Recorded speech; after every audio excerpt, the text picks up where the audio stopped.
Some homes, they sit on the market for months, while others sell fast. Now, this may not be what you want to hear, but it's going to be the truth. Many times, it really comes down to the strategies that you're using. So that's why in this video, I'm breaking down 18 things that are either going to make your home sale or break it. And if you're new to this channel, I'm Jerry Pinkas, your real estate expert, and I've been doing this for the last 20 years, and I'm here to help you avoid those pitfalls that are costly. So give me a thumbs up if you're good with that. So number one is pricing it right. Now, you heard this before, but really the truth is almost 9 out of 10 sellers get this part wrong. They either overestimate their home's value or set a random number based on what they would like to make. Now, guess what happens? The home sits on that market, and buyers don't even bother to look at the house because of the price, and you end up having to lower the price anyway. So if you want your home to sell, price it right. And if you want to sell it fast, it needs to be priced below the competition. Now, pricing right does not mean giving it away or selling it for less than it's worth. It means studying what similar homes are selling for, not what they're asking, what they're actually selling for in your area. And a good price brings in a lot of buyers. When buyers are competing, guess what? The price can go up. So that's how you get into a bidding war. And look, negotiation is part of the game. And if you're willing to be flexible on things like price and closing dates and even fixing small problems, the sale is going to go much smoother. And the goal isn't just to list your house, it's actually to sell your house. Number 2 is curb appeal. I see this, and many people get this wrong. Buyers start judging your house the second they see it online, and even if they drive by. So first impressions matter. Think of dating, right? If you fall in love, you fall in love. So if your front lawn looks like a jungle, guess what? They're scrolling right on past your listing without even a second thought. Same thing happens on dating apps. So it's like your house is going on a date. You just need to find somebody who's going to fall in love. So it doesn't take much to fix this. So you want to mow the lawn, trim the hedges, throw out some colorful flowers, trim those trees up so they can actually see that house. Put a fresh coat of paint on the front door and it'll make a huge difference. Also, pressure wash, clean up that driveway. You want to make it look like somebody actually cares about this place. And that's because you do, right? You want to sell it. Because the outside, if it looks neglected, buyers are going to assume that the inside is even worse. And number 3 is staging. Now, you've seen all the shows on TV. Buyers don't want to see your life in the house, right? They want to see decluttered.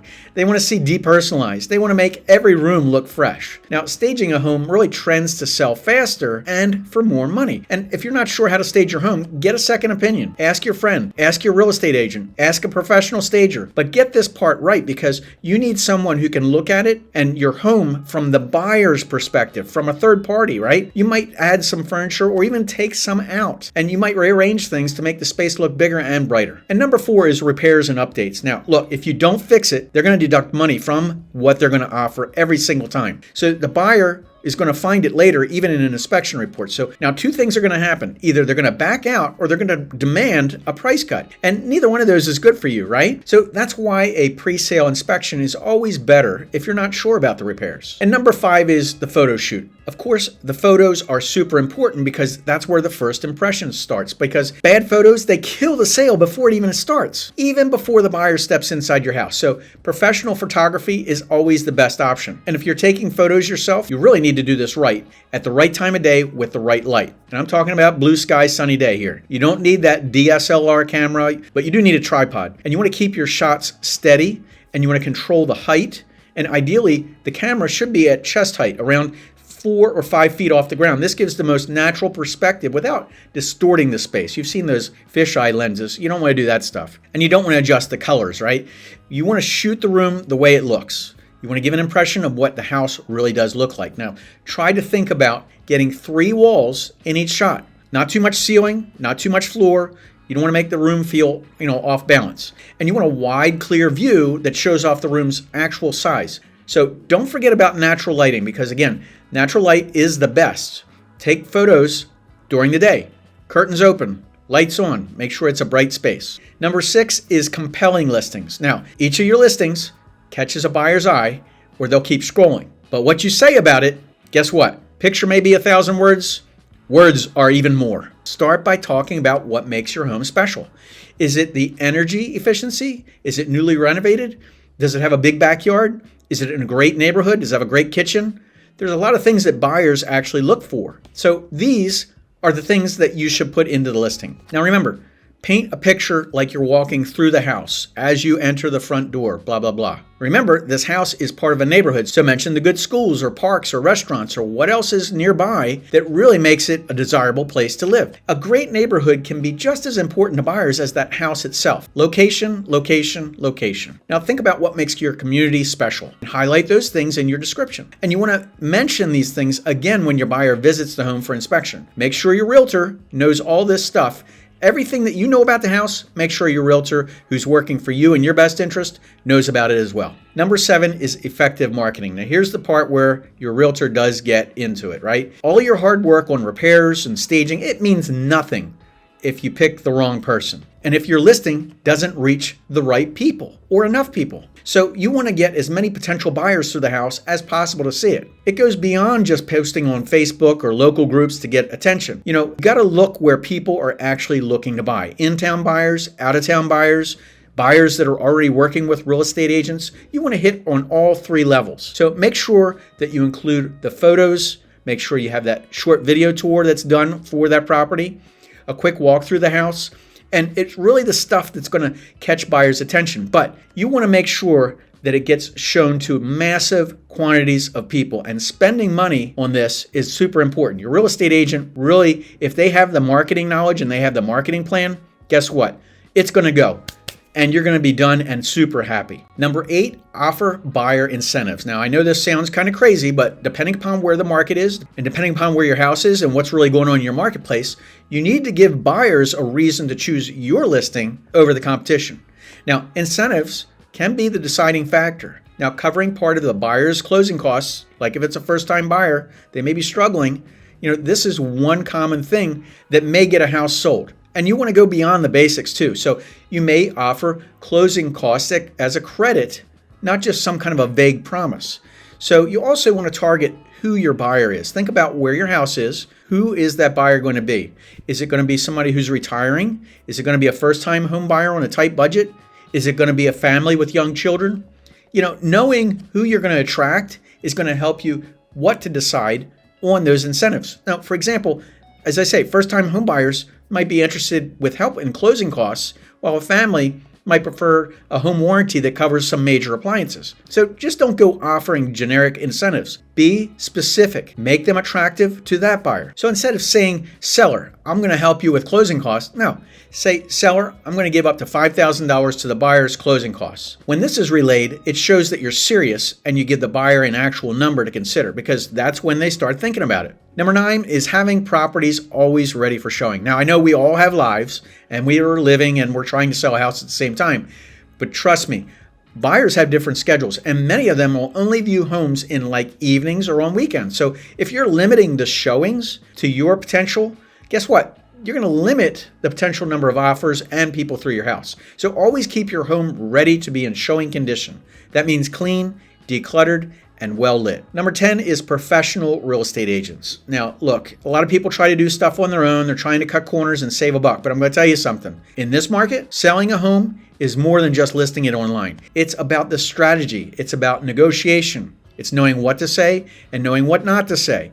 It's knowing how to attract the right buyers. Now, a good real estate agent really does bring experience, and I've seen some good, bad, and ugly. Been doing this for 20 years, as I say, but market knowledge, depending on where you live, that experienced agent really can help you price it competitively and market effectively and negotiate better deals. I see it all the time. You need to look for an agent with a strong track record in your area. And they should know what the local trends are. I mean, just don't come in and say, oh, this is a real nice house. What's your solid marketing plan? Because they need to proactively find those buyers. So if you're thinking about buying or selling property in Myrtle Beach, South Carolina, or anywhere else in the United States, my team can hook you up. So just pick up the phone, give us a call at 843-839-9087. Number 11, understanding market conditions. Now, look, sometimes it's slow, sometimes it's fast, sometimes it's busy, sometimes there's nothing happening. So if you're listing your house on the market, it's important to understand the state of the market is where you live. So if you're in a seller's market, or do you know if you're in a buyer's market? You really need to know this because in a seller market,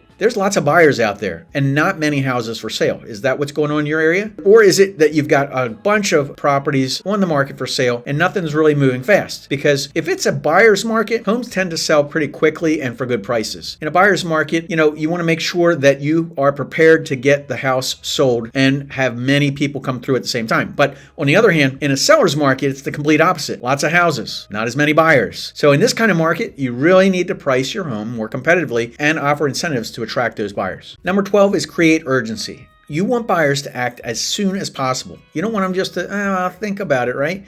You need to set deadlines for offers or mention that you've already had some interest with motivated buyers and they may be putting in another offer in. So you want to let them know and communicate that information. Number 13 is pre-inspection. Now look, I mentioned part of this, but this is the other part of it. Having the pre-inspection, it's going to help you spot and fix those issues before they become the deal breaker, and that's not what you want. Plus, you'll be in a stronger position when negotiating. Buyers, they won't be able to try to lowball you for some minor repairs because you've already taken care of them. And addressing these repairs up front also shows the buyers that you're a serious seller and you've taken good care of that property. It's up to date and it's ready to go. And they can build trust with you and the process goes a lot smoother. And number 14 is be flexible with showings. Look, last minute showings, like somebody can call you up and say, I'm coming over. The more accessible your home is to a potential buyer, the more likely you are to receive a stronger offer. 15 is negotiation strategy. Now, an offer, when it starts coming in, take time to evaluate each one of them carefully because while price is a major factor, look beyond the numbers. Make sure you're looking at every single line. The higher price isn't always the best offer. They say highest and best. It's not always the best, right? A buyer can offer you significantly or slightly less, but have few contingencies in it.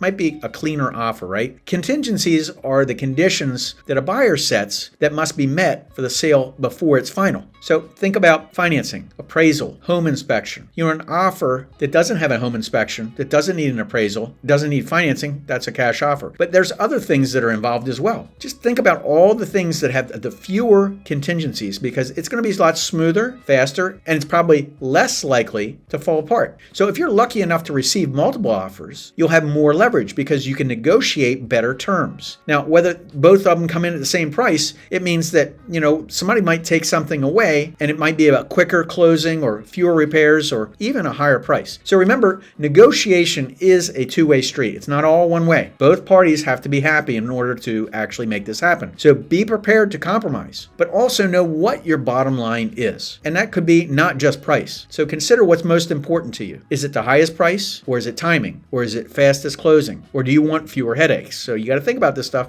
before you get that offer. And number 16 is an escalation clause. Now, in a competitive market, you can encourage serious buyers to include an escalation clause in their offers. And what this means is the bid automatically will increase if you receive another higher offer, up to a certain limit, that is. It's not going to be on forever. But several buyers include these escalation clauses, and it can create a bidding war and drive prices up significantly. Number 17 is the home warranty. Now, offering a home warranty, depending upon what your condition of your home is, it covers the unexpected repairs for appliances and major systems, for a set period of time, and it can make and justify a stronger offer. And especially in a market where you're comparing your house to a lot of new construction, and that's the issue, right? Your house might be a little bit older. The new house has brand new and it's a warranty. So just balance out what you're doing. Just remember, buyers are going to feel more comfortable paying a premium for a home that comes with this added protection. And number 18 is the quick closing. Now, if you can, offer a faster closing timeline. So many buyers, especially those that are relocating or need to move quickly, they're going to see this as a major advantage. So if you watched this video so far and you found this helpful, make sure you hit that subscribe button and let me know in the comments what you're doing, what your plans are, or share this with somebody you know who could actually use this. I'm Jerry with Jerry Pinkas, Real Estate Expert. My team is here to help you find your hidden gem and avoid those pitfalls that are costly. We've helped thousands and thousands of people over the last 20 years, and I've seen the good, the bad, and the ugly. I just want to make sure that you're making smart decisions when it's your time. Don't want average, you want way above average. So if you never want to miss one of these helpful selling videos, remember to ring that bell. See you in the next episode.